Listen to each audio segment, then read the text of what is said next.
Deep wells at water sources ng Baguio Water District isa sa ilalim din sa virological testing. Narito ang report ni Jasmine Gabriel Galban ng GMA Regional TV 1 North Central Luzon.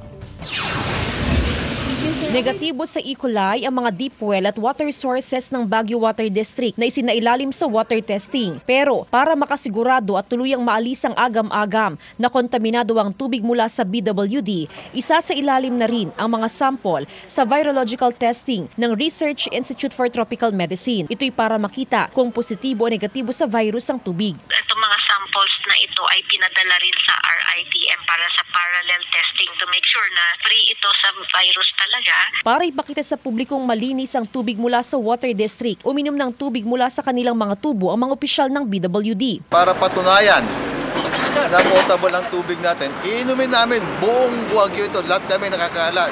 Lahat ng mga tao natin ngayon, i-video natin yan. Samantala, mahigpit ang monitoring ng LGU, katuwang ang DTI sa presyo ng mga ibinibentang bottled water sa Baguio City. Kasabay ng pagtaas ng demand sa bottled water, wala umanong pagtaas sa presyo nito. Mahaharap sa kaukulang reklamo ang sinumang negosyante na mapatunayang nananamantala sa presyo ng bottled water. Mula sa GMA Regional TV 1 North Central Luzon, Jasmine Gabriel Galban, nagbabalita para sa GMA Integrated News.